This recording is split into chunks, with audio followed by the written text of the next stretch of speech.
Welcome to the David Spisak Show. I am, of course, David, and I am absolutely delighted to have you here with me. I'm also delighted and excited to speak to the gentleman I'm going to introduce you to today, and his name is Todd Smith. Todd is a longtime retail automotive veteran. He's also a longtime veteran of not just the dealership side, but also the tech side. Todd is currently the founder and CEO of QoreAI. And Todd, first and foremost, thank you for taking the time to join me. I really appreciate it, Dave. Thank you so much for having me on the show today. It's an absolute pleasure. You will be a victim of my curiosity, my friend. All of this is going to go very well. And be clear, and I say my friend, but we've never met, have we, in any way, shape, or form. It's astounding to me. I've been in the business 46 years. You've been in this retail automotive business how long? 30. Well, I started selling cars in 1990, so 35 years. Yeah. Okay, so you imagine, guys, those of you that are listening, and thank you for taking the time. As always, thank you for taking the time to listen. But can you imagine being in an industry 35 years, 46 years, never run into each other, never even heard of this guy, right? And he's probably never heard of me before. So, but yet that's how cool life is these days in the year 2025 and very close to being 2026. And I'm going to get into 2026 in a minute, specifically NADA and all things QoreAI for 2026. But before we go there, I cannot let you off the hook because I typically like to start my podcast differently. I want to know, and this curiosity I have, I always want to know the stories behind the story. I want to know how in the heck did this mild-mannered human being want to jump into the fray, the madness that is the entrepreneurial journey. And I also want to know how in the heck did you end up getting into the car business? You were, I think, nearly born into it, aren't you? No, or did you fall into it? My neighbors were both car dealers. So believe it or not, I live between two car dealers. So growing up as a kid. I've never heard that one before, Todd.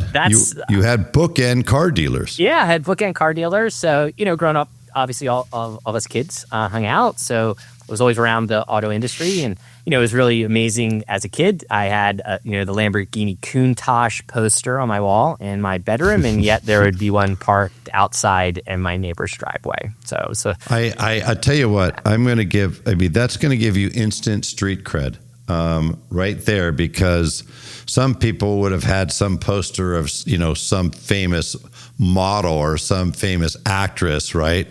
Back in the day, everybody had Farrah Fawcett, I think it was Charlie's Angel back in the day. But you, Todd, and this was a precursor, obviously, of foreshadowing of where you're going to go in your life. This dude had a poster of a car, and that's pretty cool. Multiple cars. So 930 slant nose. My God. Yeah. So remember that car. I was a car junkie from the beginning. So my dad, in construction, so nothing to do with the auto industry, but restored classic cars as a hobby project. So we had a large kind of off-site garage where we did all kinds of vehicles, from a 1914 Jordan, a couple Model Ts. So when I say real classic cars, and my dad liked to take me to the shop when I was little because I had small hands, so I could sand the wood spoked wheels where, a man's hand couldn't get into those cracks to sand the paint off before. So I was child slave labor from a very early age. So I was happy to hear that you're talking about a Jordan and Model Ts. When you said classic cars, for all I know, you could have said an AMC Pacer and a Pontiac Aztek. I would have thought less of you. I'm not going to lie to you, Todd. Yeah, I went all the way, man. Back learning rumble seats and old Fords. I mean, but what was cool back then though is you could actually work on a car. Yeah. There was space under the hood to work on the car, right? You look at a modern car today, forget about it. Right? No, you got to take I look at 10 pieces of plastic cladding off just to see what's underneath. Yeah. Very cool. So you were not born into it directly, but rather indirectly by virtue of being placed, bookended, like I said, by these two dealers. And then the kind of the combustion, no pun intended, was the fact that you yourself loved cars and your dad loved cars. So you had that common bond.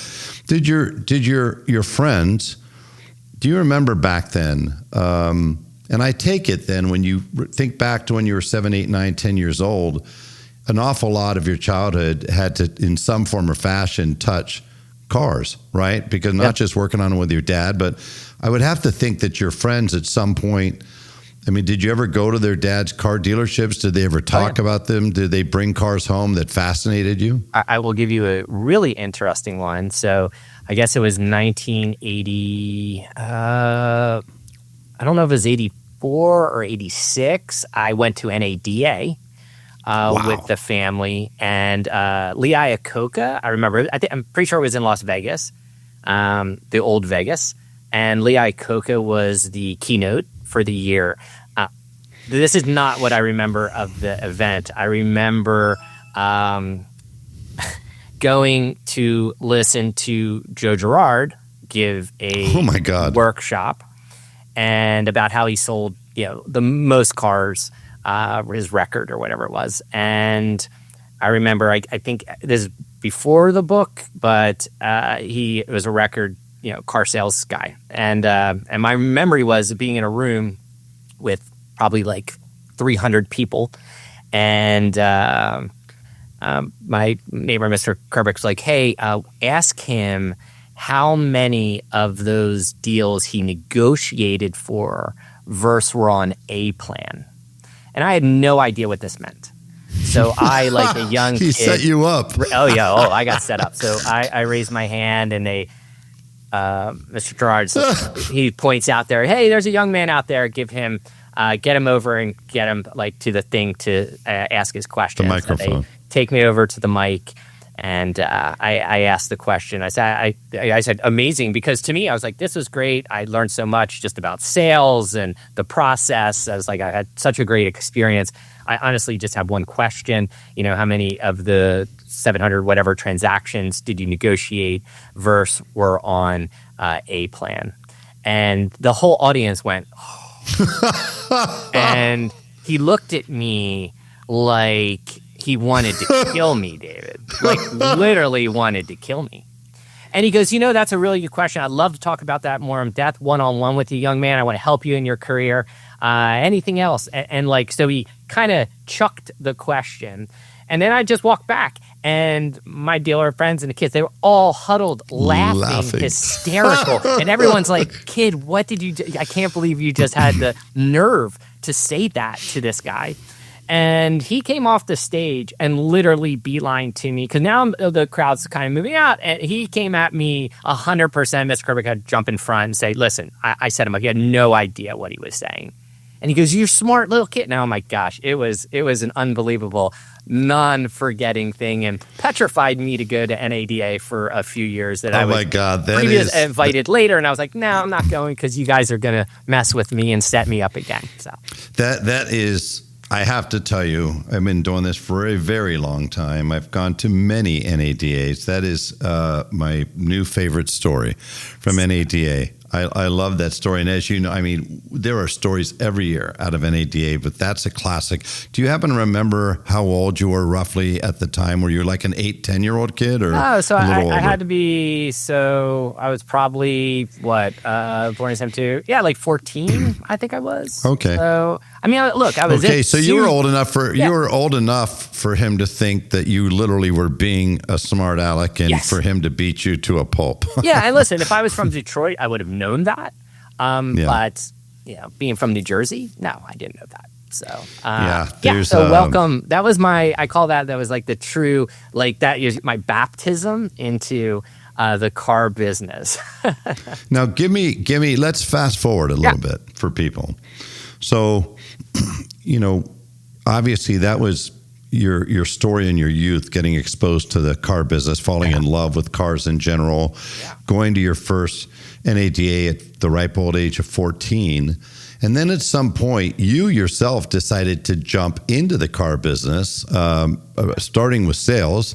And when did that happen? What year was that? Yeah, it's 1990. So By the way, where did all this take place? Where were you born? Where were you living? New at Jersey, the time? South Jersey, Ocean City, Okay. Little Barrier Island. So Okay, great. My first job was at. Did you go to college first? So I both. So I worked in auto and went to school. So just as a kind of back and forth, left school, actually went on the pro surfing tour and surfed for 2 years around the world.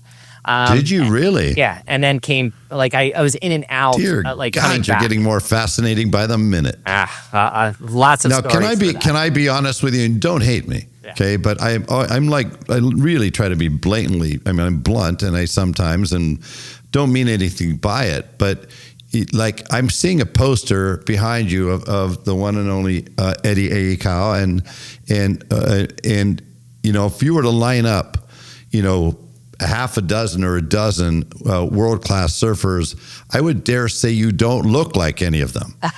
Not anymore. No, I mean, right? As a kid, so were you some hair? buffed? Yeah. You were some long-haired tan dude back then? Yes. Well, I obviously couldn't keep the long hair and sell cars, but my grandmother paid me to cut my hair and make sure I had at least a part-time job. While I was on tour, I'd come back, and you have downtime. So the downtime I spent selling cars. So. Oh my God. So I ended up first cleaning cars at 15, 16. Worked at the Lincoln store in Ocean City, New Jersey, cleaning old new Mercury Cougars and everything else. So I learned to detail first. Was around. Obviously, the sales guys looked like they had a really good job. White shirt in air conditioning during the summer. So I was like, man, that seems like a better gig than the couple dollars an hour I was making, and then tips. So just kind of worked out. Dealer said, hey, I'll put you in to train you to be a sales guy. So I said, that sounds wonderful. And I can tell you my first sale, to a T. So I sold this guy named Billy Wall. I made $837.62. In commission? Yep. Have a nice day. Yep.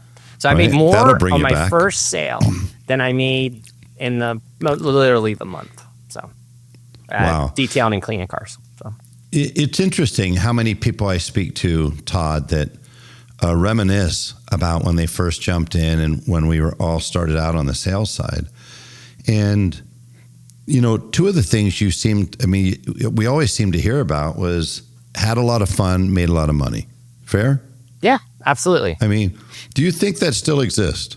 Do you think salespeople today would be as enthusiastic in saying, man, I have a lot of fun and make a lot of money? Or do you think they're having less fun today? It's a great question. I'm not 100% sure. I think it comes down to the culture of the store first, how the store operates. I would guess people, Montana, Wyoming, Idaho, there's still a lot of fun being had. You go into some of these big metro markets, it's a pressure cooker. It's production over everything. You have way more technology involved today. It's almost over tech of process management down to a nano level, where before I literally had a little box and a Rolodex that I kept all my customers. Yeah, we had the 3x5 cards, remember? Yeah, 3x5. So it's funny, you'll laugh. I have old books here, but one of them is 1932, which you won't be able to see, but it's selling Chevrolets, and it has the card box in it. Oh my God. So this is the sales manual that was given to salespeople in 1932 to sell new Chevrolets. That's fantastic. Yeah, I have lots of those books. I've collected them through my entire career. So I love those. I have some of that stuff too. Yeah. So Todd, you ended up in sales. So then tell us about your rise in automotive, the retail side. You went from sales into management. Yeah. So I quickly too. I did well in sales. I felt I was very organized. I'm still, I think, a pretty organized person, and I love to read. So from a young age, I'm just a constant reader. So I wanted to read, learn, apply it, practice, and that worked really well. Especially when back then, I think salespeople were just kind of went through the motions, And, there's outliers come along, and I just felt like I was an outlier. I just wanted to be around managers. I wanted to see what they said, how they said it to people, why they said it to people. I've always asked, how do you desk a deal? Show me how finance works. I think curiosity was my driver and still is my driver, 30 some years later. I'm just a curious person. I'll never be an expert in anything. I feel I'm just a student of understanding like a changing business. So I think they saw that in me and they just leaned in and gave me more and more responsibility, and I just ate it up. And I think I was 22 when I went into management. So a couple of years in sales, and then almost 4, and then really just jumped into management. And then to me, that was like I thought it would be a pay raise, and it was a pay cut until I kind of figured it out. And once I did that, I just kind of moved my way through the ranks. Ultimately, took over as a GM of a store in Florida because I had moved to Florida. Warmer weather, never have to shovel sunshine, and I live pretty close to decent waves. Not North Jersey waves, but still pretty good. And well, God knows North Jersey is the bastion of surfing. Oh yeah. So a couple of things. I mean, it's very interesting. We're very similar in terms of roughly the age going in. I got into management within a year. Same thing. Kind of figured it out a little bit, which was just really out hustle, out learn, out grind. I just was going to. There was no way somebody was going to outwork me, and I was just. I almost said a voracious reader, but that was the right word. But that sounds a little bit too academic. I just loved reading. I was just a sponge. I couldn't. There was never a time, Todd, that I could get enough information. I just had this insatiable desire and need for information. And like you, it also stemmed from curiosity. And anybody that knows me in this business has heard me say I've got the curiosity of a 5-year-old. Today, I have the curiosity of a 5-year-old. They'll also hear me say, every day I feel like I wake up a white belt because it's not lost on me how many things I don't know. So on one hand, I think what's the superpower of curiosity is on one hand, it literally drives you. There's nothing you could do about it. It literally drives you like a magnet, sure. Magnetic pull to constantly update your knowledge base and through that be able to reinvent. Everybody talks about reinventing. Hard to reinvent if you don't have a huge knowledge base or perspective. Correct. But at the same time, like I said, I've never met a highly curious person that's also an arrogant person. So I think a curious person is also better suited to be a manager and a leader, because I think curiosity oftentimes, along with leadership, is what drives stores to being able to reinvent, rethink, relearn. Don't you think that's true? Yeah, absolutely. I break it down this way, and my context around it has always been where I see arrogance, I see weakness. And what I mean by that is people who really don't know in management will try to use anger. They'll yell at you. They'll just try to bully you and try to pull the authority card. While I have always found the best managers, quiet, listen, understand. They won't say, go do it this way. They'll say, why did you do it this way? Do you think that was the best way? And literally redraw it back out of the people. And you see that very quickly in our business. There's some people that are just authoritarian, like management style, because they have no, I feel it's like almost not a lack of empathy, but it's do it my way and my way is the only way. And I call that like a fixed mindset versus flipping to like an open mindset. And listen, an 18-year-old person could come into our company today and show me something and I go, that's really good. We should do that. We could change our whole company over it. Don't you love that? I love that because, I love the perspective of young people. I've oftentimes said, I never finished college. I left and decided to jump all into the car business after the Navy. I only took college courses while I was in the Navy. When I got out, all I wanted to do, I'm making $750 a month. All I wanted to do was make more than $750 a month. Right. So I found a job in retail auto where I could do that. And from there on, you just kind of feel like you got kind of pulled in. Oh, yeah. But I think that it's so interesting, the path that people take. And there's a lot that we do have in common. And but before I get into that, which is the data side, on top of the curiosity side, I just love your comments with regards to curiosity, but moreover, your comments on leadership. Because leadership never really works well with this top-down, I'm the boss kind of philosophy. It works from lifting people up from the bottom. It works from turning associates into raving fans. We hear about the importance of companies, Todd. You want your company, QoreAI, to have raving fans, right? Dealerships that are raving fans.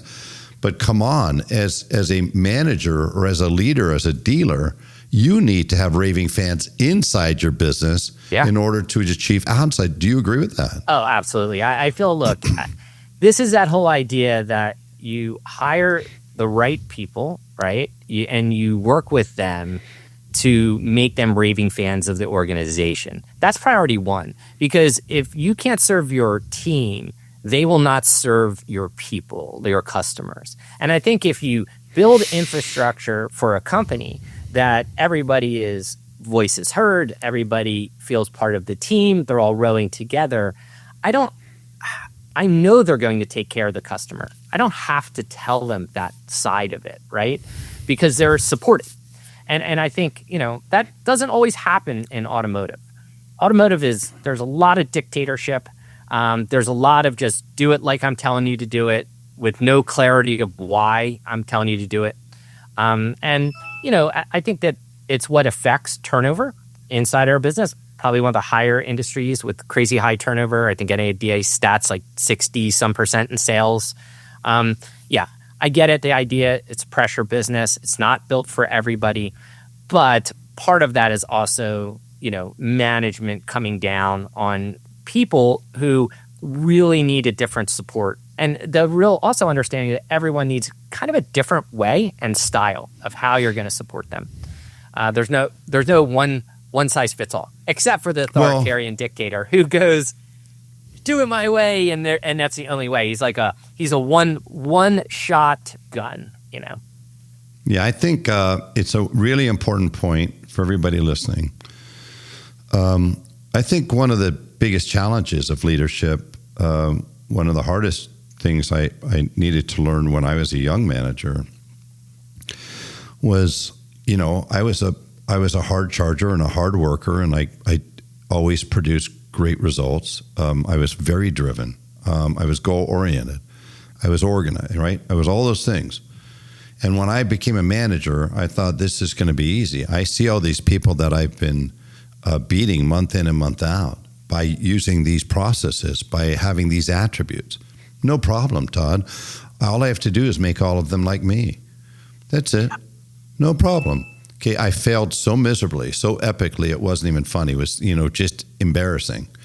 And what happened is, not surprisingly, those people really came to resent that approach, and they should have. And I learned a really important lesson. I'm really glad that I learned that hard lesson so early on in my journey, in my 20s, because what I learned from that is to be anybody can manage. At some point they say, hey, you're a manager. Okay, it's just like, biologically, you could be a father. That doesn't mean you're going to be a great dad, right? There's a big difference, right? So anybody can handle the biology part, but can you handle being a dad day in and day out and everything that takes? Yeah. And it's harder. That part's harder. When it's the same thing, what Todd's calling out is harder, because what that means is I can't apply a one size fits all. That would be easy for me, right? I'll just go down and beat down everybody. I'll just go down and lean on everybody. Yep. But Todd, what you're saying is no.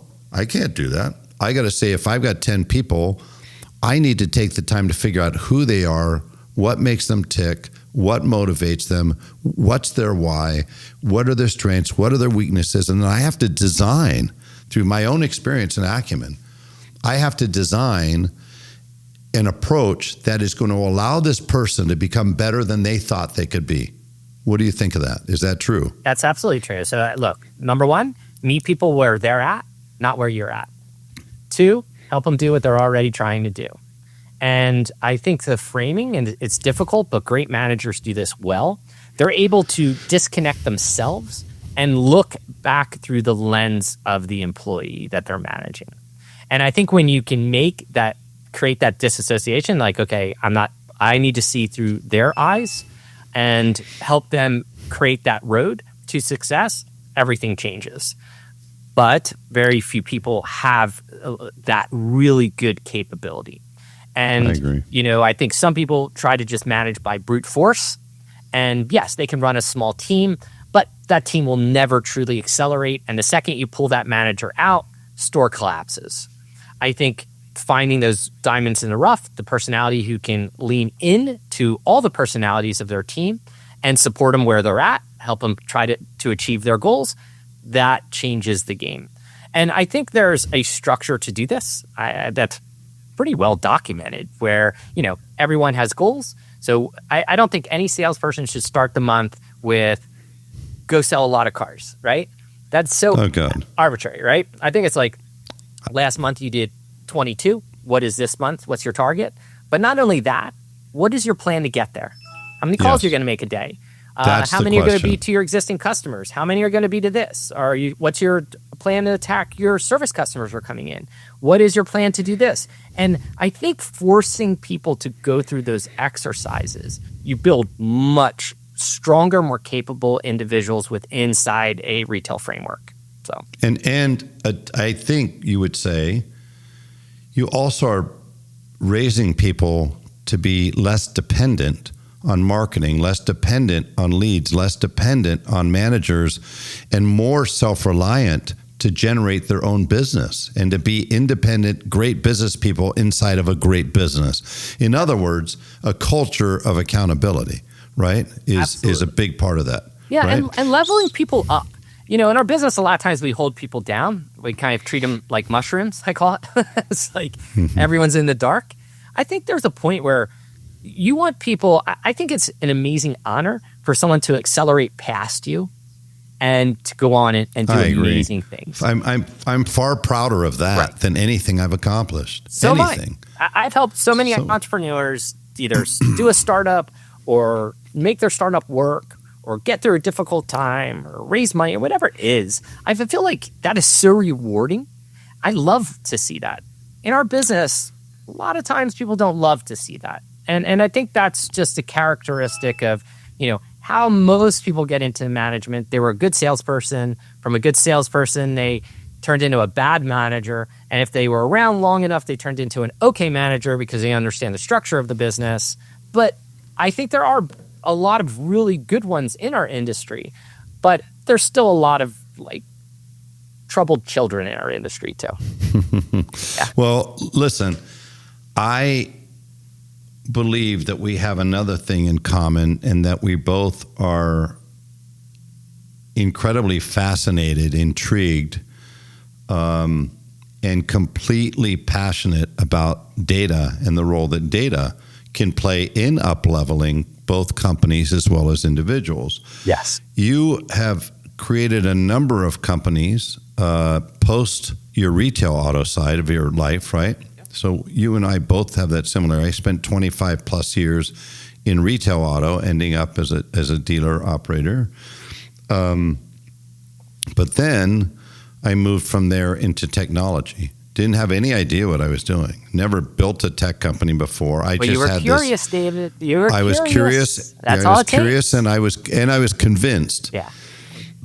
That the curiosity that I exercised out of my body in the 90s that created my for lack of a better term, addiction or belief in data. And I leveraged that, in our dealership and allowed the dealership, along with a really phenomenal team and a great culture, to go from making $1 million a year to just under $30 million a year. Okay, that'll get somebody's attention. But then when cloud computing came along in 2008, I thought, well, why can't we build something that will allow other dealers to be able to do this much easier than it was for me at the time, producing over 100 Excel-like reports a month, analytical reports, to give these great insights, important insights. So that's where that product came from. And that, as soon as I saw that come out, and to your point, how excited and happy and proud when you see somebody pass you by. I mean, the same feeling happens, doesn't it? When you could produce a product that in your mind, in your mind's eye, you really believe in heart and soul it's going to up-level or improve this company, this dealers, and the associates' lives. When you see that happen, Todd, the first time, oh, man, right? Am I lying? No, listen, nothing better than watching people use something you envisioned and not only getting benefit from it, but really, really deeply like caring and seeing it help them, again, do what they're trying to do in their job. You help make their life easy.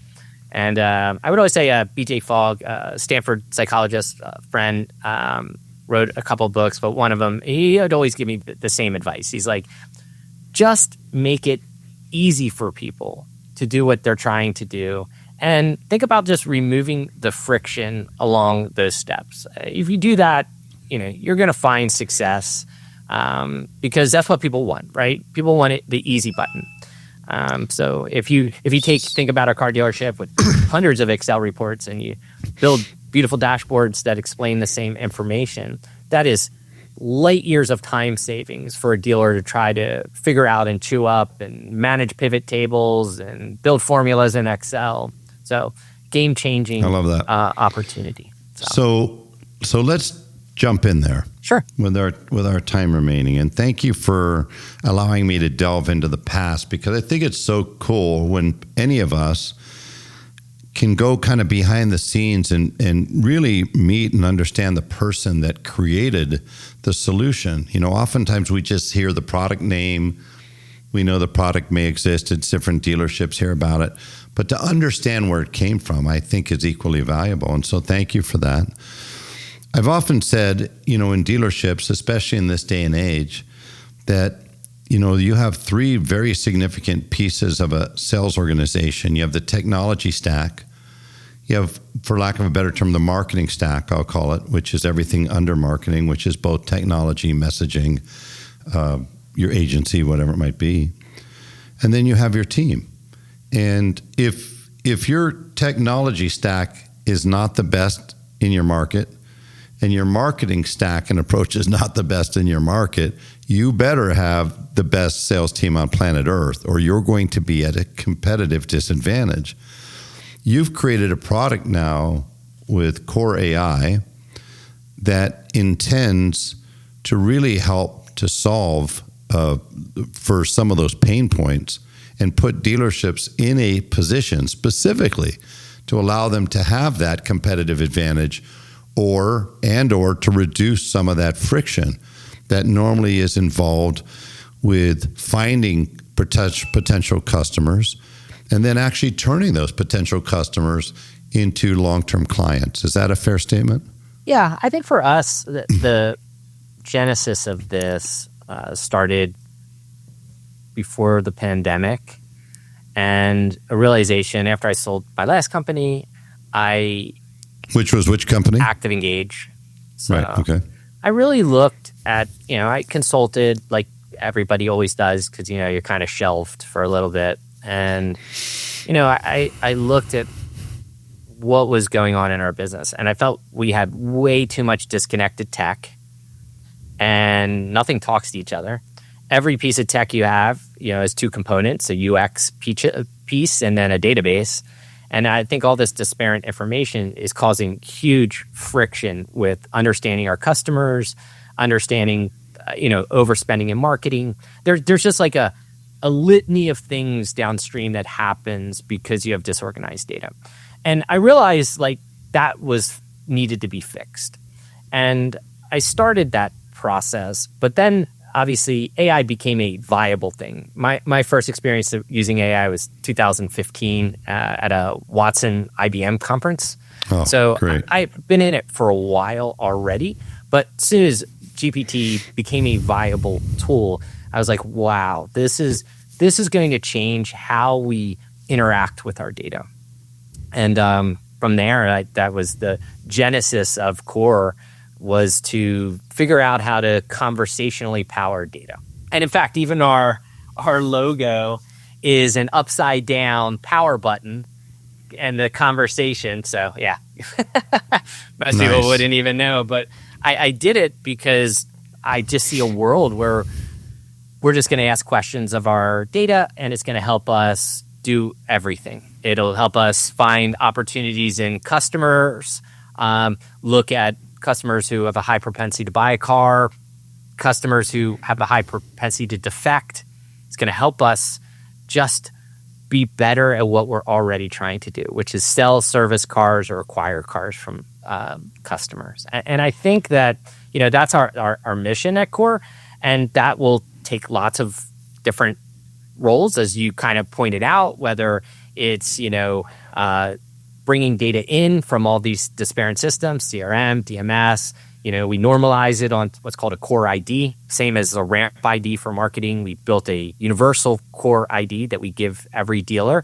We want the dealer to own his data in a service that is actually theirs, not owned by us, and then build the data intelligence layer over it to help them understand their data. But it goes through that process of like data onboarding, and then it's like data like hygiene, and then obviously data enhancement, because dealer data alone is a little limited because it's just transactional in nature. Incredibly valuable, but it's one piece. Like they bought a car, they sold you a car, or they serviced with you. There's lots of, as you know, way more data that's available, behavioral, psychodemographic data. Did they just buy a house? They just had a baby. Take a pick. There's so much that there's millions of signals. So now with the age of AI, you can gather all of that together and to must create a picture of who your real customers are, which we've never had before. We just had them on a data table, right? Todd Smith, last in for service, November 15th. And they got an oil change. Like, it was so limited. Now I think we can go so much farther. Todd, I got to ask you, of course, I have at this point a certain baseline, inherent beliefs around everything that you're talking about, and mine personally is from my own personal experience, both as a technology creator, but also as a former dealer, and also as a consultant advisor to dealers around the country. And I know that you have yours, and I think they're likely to be far more similar than dissimilar. Isn't it almost shocking in this day and age? I have to use the air quotes, this day and age. Isn't it almost shocking in this day and age that there's even a single dealer that is not completely aware of the noise that exists in their data, their business they're in right now, 2, the negative implications of that, 3, the fact that most dealers that I know don't have any idea what data hygienization is, much less have it in their store. We've gone to a point to where if you get outside of our industry, I think other industries, somebody would be stone cold shocked if you told them that you're in the banking industry or the healthcare industry and they have not gone through that hygienization process. Oh, we don't have a CDP. Oh, we haven't cleansed our data. We're not leveraging our data.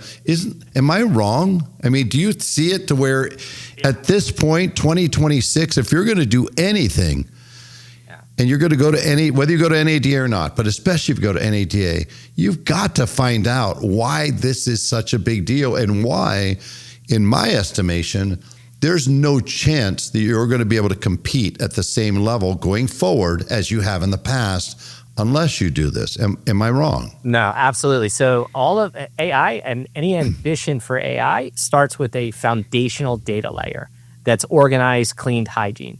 You put AI over bad data, you get bad output. You put AI over a bad business process, you just get a faster bad business process. And I kind of look our industry now, because of the siloing of data, this has caused the biggest traumatic instance from the moded data. And as you know from building your previous analytics business, how hard it is to extract data from these underlying systems and how Closed difficult API the vendors systems have made it. So let dealers know out there, let people know that are listening how unique we are, and not in a good way, this industry, in that we still have somewhat dominance in terms of core data, and that is a closed API environment versus an open API environment everywhere else. Could you explain the difference and why that matters? Sure. So in everything in auto, dealers technically do not own their data. And what I mean by that is inside a database, you have these fields. So like a name field, and then there's a box, and then Todd Smith is in that name field. So, and every dealer listening, you've already experienced this. If you've ever changed DMS or CRM, at the end, they'll make you pay the whole contract up before releasing your data to you, which is never happens in anywhere but auto, that they hold your data hostage. But when they actually give you your data, all of the identifiers are not there. So you just get a jumble of data that someone has to, it's like getting a puzzle back with no picture on it. And you have to piece it back together. And that's why data never transitions from one system to another very easily, because you do not own the schema, what's called a data schema. And dealers moving forward, if you ever want to take advantage of AI, you have to have a data schema that you own. You cannot rent someone else's. This is foundational for the success of AI. I would never buy an AI product. I wouldn't even look at an AI product until you have your data in a format that you own and control. Because otherwise, I think we're heading into a world where there's only two outcomes. There will be owners of dealers who own their data, own their data infrastructure, and there'll be renters who continue to rent from the vendor. But that means the vendor owns your intelligence. That means the vendor owns all the new understanding. It's crazy. Yeah. You know what's funny? I have to laugh. Man. I have to laugh, and it's just, I'm sorry, that people listening, or if you're you're not on where you want to be yet. You're going to, if you're serious, it can happen. The beauty is it can happen. It can happen in a relatively short amount of time. But here's why I'm laughing a little bit, is the irony. Amazon has come up many, many times over the last year or so since they first announced their partnership with Hyundai. Oh, man. Amazon's going to get into our business, right? The 800-pound gorilla, the 800-pound gorilla of all 800-pound gorillas, sure, is going to get into our business. The kings of data are going to get into our business. And to whatever degree that program has worked or not worked or lived up to expectations or not is immaterial. It doesn't matter. Amazon is Amazon, okay? And the one thing they do better than anybody on planet Earth is exactly what Todd is referring to. They have understood from the jump the critical nature of data and moving forward into AI schemas. So here's why I think this is ironic. If you ask, most dealers would not want themselves to be put in a adverse position because of Amazon starting to find and having a bigger and bigger interest. But isn't it interesting to you, the very fact that they don't even know whether these schemas exist, they don't even have any idea of the health of their data. I look at websites all the time, and you'd be shocked. You would not be shocked. I'm shocked. I'm shocked at sometimes huge groups that don't have the appropriate number of schemas in their website to even be able to hold a conversation with AI. So in other words, they don't understand that they themselves unwittingly are contributing to reduced visibility in the marketplace. So for everybody listening here, listen for a second, please. It's so important. And Todd, I want you to add layers to this, please. But number one, if at baseline you don't own your data, you got a problem, right? You're putting a ton of money into a home. You would never think of doing $1 million project on a home that you don't own. But that's what we're doing. Secondly, your data has to be clean. If it's not clean, it will cause problems. We've been complaining about disparate systems, Todd, for 20 or 30 years. Yeah. And I keep telling people, you know what? The only thing worse than disparate systems? Disparate systems with AI. That's it. Because disparate systems with AI is a nightmare, and you don't even know it. You thought data security was hard before? Have a nice day. You thought disparate systems, not having integration was harder before? Have a nice day. You think friction with a customer was harder before? Try disparate systems with AI. Okay, it's a nightmare, in my opinion. So what Todd is saying and what you're about to say, I'm sure, I hope everybody really, if you listen to nothing else, the fact that the dude was a surfer with long hair, go figure, from New Jersey, that he lived in between two dealers, that he ended up standing up Joe Girard at the age of 14. This has been great. But what you're about to hear right now, to me, is the reason I really wanted you to come on, and I appreciate you coming on. I want every dealer to understand in the next 5-10 minutes why this matters for 26, please. Yeah, so let's begin really quick with, we talk a little bit about data hygiene. So let's help dealers really understand that and unpack it. What does that mean? Well, I can tell you right now, every month, 2.5% of the email addresses in your CRM are going bad. So that's over 30% a year. So think about that just for deliverability. If you're not cleaning your data every month, then in a year, let's say you do hygiene once a year, 30%, you do a 10,000, let's say reduced effectiveness email blast. You really did a 3,000, or you did a 7,000, and 3,000 were bad. So, but you paid for all of them for 10, yeah. So this is the mathematics of, we're super overpaying for everything. And look, so I'll cut through these real quick. So email 2.5% a month. Home address, 10 to 14% per year or change. Phone numbers, up to 25%, depending on where you're at, geography and all. And then vehicle ownership.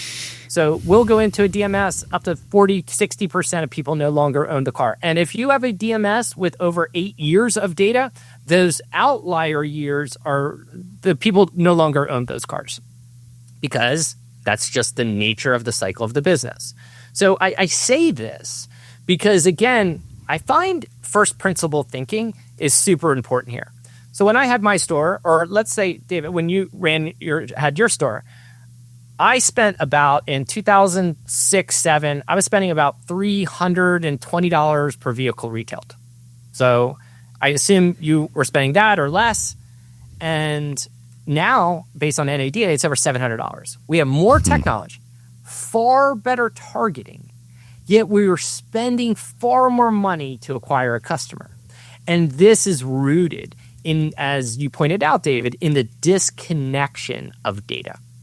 And you not knowing it, instead you target everybody all the time, instead of being tactical in your targeting communication with the right people, right message, right time. And this goes back to a book I read, I probably in about 2000, maybe it was in the 90s, called One-to-One Marketing, Don Peppers. I don't know if you ever heard of this book, but it was the first of using database marketing to target people more individually. I think it was from the 90s, actually. It was, I think, husband and wife, or a guy and lady wrote the book. And it fascinated me back then. And it still fascinates me today. But with AI and with technology, we can do this more applicable. But the challenge I feel for many dealers is, again, they're renting their data from their providers. They do not own their data.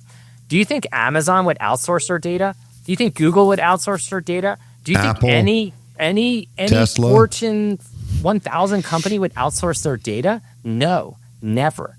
And you cannot let the vendors control this. This has to be controlled by you. No vendor is going to make magic AI work for you.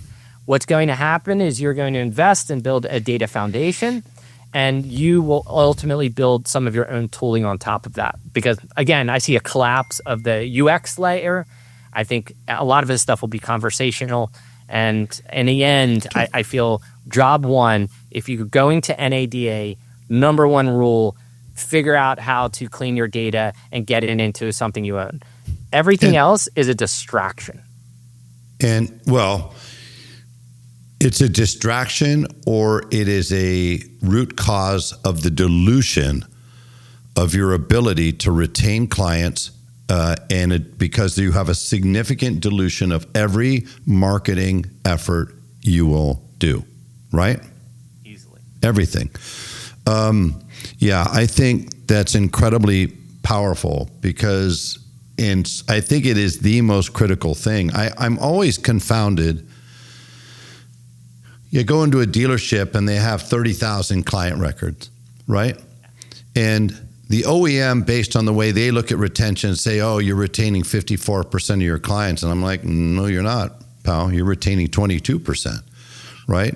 And they say, well, what are you talking about? I say, well, okay, because you have 30,000 clients and you have this many that are coming back consistently as active clients in your service department, for example. And the rest of them are just, you've lost them. They're out in the world. Now, here's the thing. You're thinking that you're going to go out and try to retain or recover or sell another vehicle to those 30,000 people. You don't have 30,000. No. The average dealer has 17,000 active, unique records in their system, average 15 to 17,000 records that are unique, clean, scrubbed. I see this all the time across hundreds of stores, so I know it statistically. And out of them, there's even only a portion that are active, meaning we've seen them in the last 6 months in service, or they've been touched through the CRM or some type of activity. And most dealers, frankly, don't even understand, how many people are servicing with you in your PMA but never bought a car from you, or bought a car from you in your PMA but never serviced with you. And this is that whole idea of once you get your data organized and in something, it's really easy to start answering those questions. And those questions, to me, lead to more effective communication with people and activating more of that base to become viable. Otherwise, it's just pray and spray. Don't you think, I believe, heart and soul, it also will make you more effective in terms of everybody wants to remove friction from inside the store. This will help you remove the friction. If you don't do this, and I always say this to people, you could talk to me all day long about wanting to remove friction, but here's an old adage: you can't give me something you don't have. Meaning, if you have friction inside your organization, if you have friction, if the way that your people have to currently go about helping a client is friction filled, there is no other outcome but a friction in the actual process with the client. So you have to clean that. The other thing is too, when you pull all that out, and for the first time in your life, you've got glasses with the proper prescription, and you could see it like, oh my God, I had no idea, right? But it'll also help you, I believe, on the training and development side, right? Because right now we're taking the shotgun approach, in terms of training and going after generalized, we got to get better at conversion. Oh, we got to get better at this. When you have clean data here, you will have all of the answers, and you will be able to become laser focused in marketing, laser focused in client outreach, laser focused in terms of how you're training your team to be better at delivering a wow experience. Do you agree? Absolutely. And in fact, take it one step further. So everything we're talking now, client outreach, but then you turn the lens inward. What is tech efficiency? What is just sales efficiency? Hey, stop giving Todd F-150 leads. He closes 3%. David closes 13%. Yeah, exactly. Right? And that data is there. It exists, but it has to be organized, and it has to be put into, format that, one, we can train AI on it, and really start getting value out of the millions of data signals that exist in our industry. Because I think, and I don't know how you feel, but I think the most undervalued thing in our industry is actual internal efficiency. And I think efficiency is the last horizon. So everyone sitting in a dealership today, you deal with market constraints. You're only going to sell X number of new cars because allocation and marketplace availability and competition, right? You have constraints in new cars. You have constraints in used. You have constraints in your service shop availability of hours based on techs, right? So you have structural constraints on everything going out. You have zero constraints going inwards, meaning average dealer spends $5.5+ million in payroll. If you can start to operationally use AI to efficiently start removing some of that, not all of it, but pieces of it, you've now creating new competitive advantage that your competitors don't have. If you move from a 3% margin to 6, 9, 10, 11, think about it. You can make a lot more mistakes. You can buy more market share. You can do things and still have a equal to or greater than healthy bottom line versus the competition. Just trying to sell more, service more inside the constraint system is incredibly difficult. But flipping the lens inwards, to me, it is a endless opportunity today. What you're speaking to is not necessarily just workflow efficiency. Right. It's net profit efficiency. Yes. Right. And I think it's important to discern that for everybody listening. So what this simply means is, there are dealerships out there that sell, okay, let's just go sell more cars. But, well, how come we didn't make more money? Right? Because you didn't connect those dots. I find it also interesting, Todd, as we get close to the top of the hour, I think it's so interesting that what every company and even Wall Street considers the most valuable aspect of organizations in every other industry, which is data, I think is incredibly undervalued or underestimated in our business. And I think the reason for that is because we have been operating, dealers and managers, leaders have been operating for so long in this closed API environment that they literally feel like they've never had control of it anyway. So I'm just going to do my best to work around. I'm doing my best. I'm going to settle in and just, try to do what I can to massage that or manage it or navigate through it. I'm here to tell everybody, you don't need to do that anymore.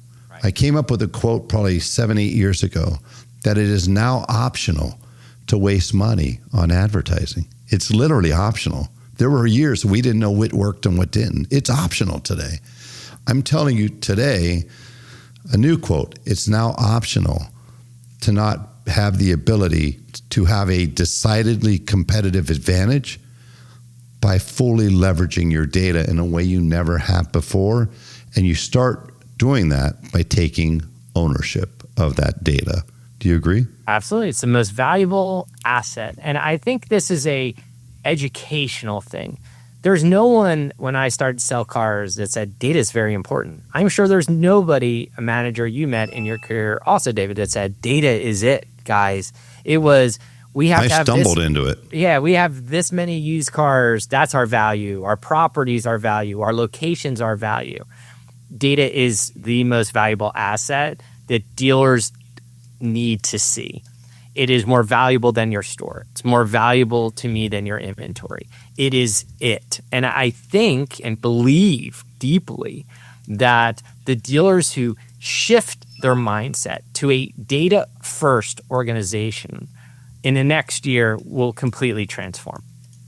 And there's a clear roadmap to do this. So it's not the fuzziness of what AI is going to deliver for you. It is a grounded roadmap of data ownership, control, hygiene, enhancement, and then ultimately activation of that data. You do that. I agree. You change your organization's trajectory by becoming a data-first organization. And I think that's job one. And it takes education right now, because no car guy I knew, there was nobody who came and said, you need to take courses on databases or data management or how to effectively understand data. And I think in the age of AI, it is exponentially magnified the importance of it. I believe it was far important before, but nobody wanted to hear it. I think in the age of AI, it's the only way AI works is with, as we discussed today, clean and organized data and vector data that's, understandable to an AI system to interpret. So I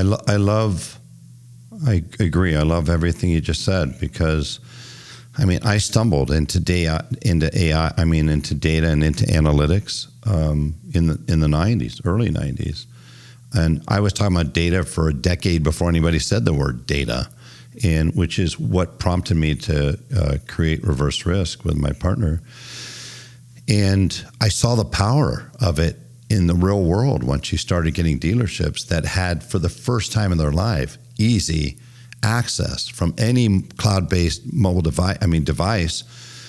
They could find out anything they needed to know operationally within 5 seconds and then go back to work and take care of that. So I agree with everything you said. I think this is literally that proverbial new dawn, to where we have the ability to do something. Let's make it clear what Todd's saying, what I'm saying. You have the ability. You no longer have those handcuffs. You don't have to have that. It's now optional. And it's just a matter of whether you understand the power of it, the importance of it. And I'll say one last thing, Todd, as we start to wrap up.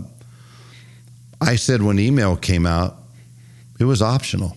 And if you go back in time, it took 8 to 10 years from the time email was first created to where we had widespread adoption. E-commerce, interestingly, was nearly the same amount of time, 8 to 10 years. When you look at social, you see the same type of thing. It was optional, whether you want to get your store involved with social. I'm here to tell you, AI is not optional. It's not. You either going to opt in, get going, and go all in on this, or you are going to be on the outside looking in. And to Todd's point earlier, you're going to end up, in a bifurcated situation here to where you have some dealers that understood the power and the importance, went all in, who now have the ability to assault market share, to be able to communicate more effectively, to be able to have much greater internal net profit efficiency. You don't have any of those things. And you think you're going to keep up? Yeah. Don't worry about Amazon. That's a mistake. That's like a Trojan horse. That's a distraction. Worry about the ever increasing number of stores that are in themselves their own miniature Amazons. You're going to be surrounded by them. Do you agree with that? Yeah, I just look a matter of time. To me, it's all begins and ends with data today. I think dealers, some will not survive because they will just be beat on every turn at every edge because of AI. AI is a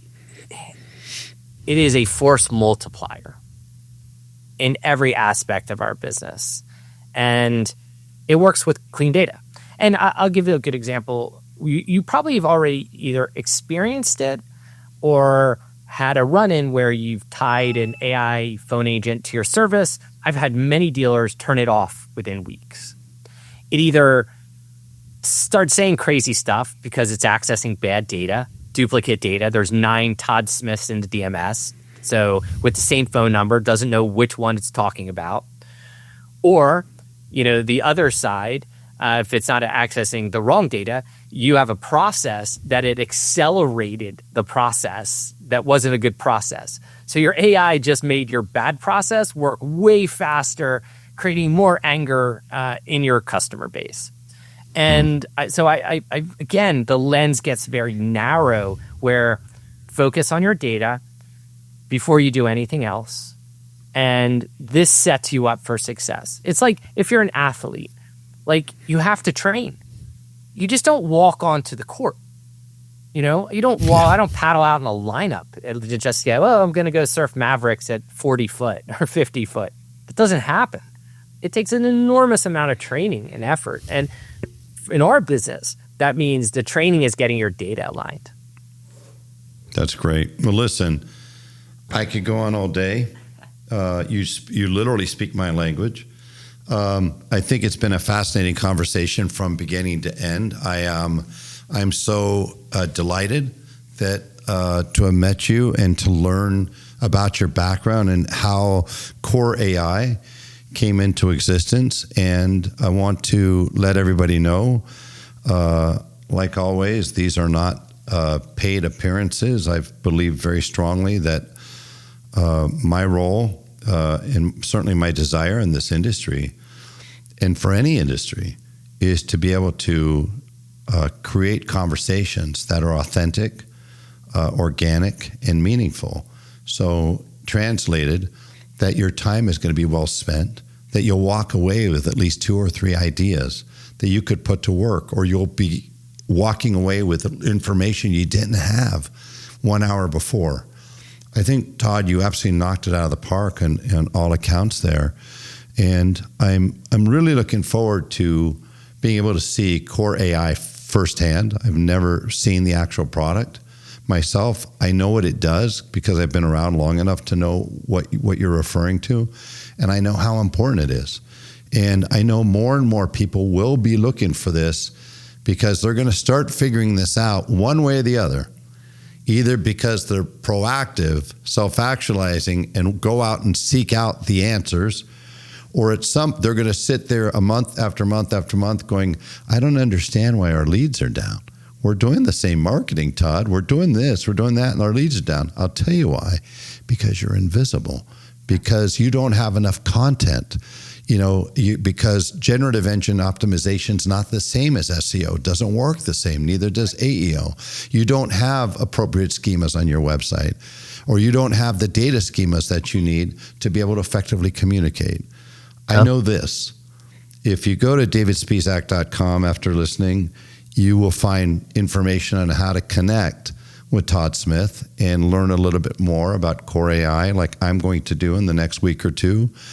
And I guarantee you that once you do, you'll learn why this is going to be so transformative, just like it's been already for dealers that have already made this move 1 or 2 years ago. So if you're not there now, you're late. But here's the good news. It's not too late. As we part, you had a couple posters on your wall. You mentioned you had the slant nose. Yeah. I think it was a slant nose 930. Slant nose 930. I love that car. Right. I have to ask, after you build a couple companies and you exit from a couple companies, did any of those posters end up in your driveway? Did you end up with any dream car? I will say I've had pretty much all my dream cars. At this point in my life, at my age, not as important. So, I agree with you. I definitely have spent time in the seat of every car that I've ever thought about. I love that. So. Well, it's a great story. I congratulate you on everything you've achieved to this point, and I'm very excited for the industry. I don't want this to sound the wrong way. I'm more excited for the industry than I am for you. I know that you'll end up fine. I'm not worried about you paying your cable bill. I know that the industry is going to be in much better shape thanks to innovators, technology creators like you that are thinking about how to solve these really big problems. So thank you for taking the time to join me. Thank you so much for having me, David. And I hope to see you at NADA. We absolutely will. We've got a hospitality suite at the Encore. Okay. So I would love to have you come up and spend a little time. It's certainly going to have a lot of dealers stop by, so that'd be kind of fun. And then we certainly, I'm sure, will keep in touch beyond then. For everybody that took the time, it was so nice to take the time to listen to this conversation. I hope that you enjoyed it as thoroughly as I did and that you got as much out of it as I did. And we will absolutely make sure that if anybody who listens, if you want to reach out to Todd, if you want to reach out to me via LinkedIn, and you want to just know more information about what was discussed, not even talking about product, but just more information to put you in a position to do the right thing for your store, absolutely reach out to me. I would be more than happy to take the time, even jump on a Zoom call to take you through it. Todd, thanks again. Wishing you and your family a very happy holidays, Merry Christmas, and look forward to seeing you in 2026. Wishing you and the QoreAI team all the best for a phenomenal 26. Thank you so much.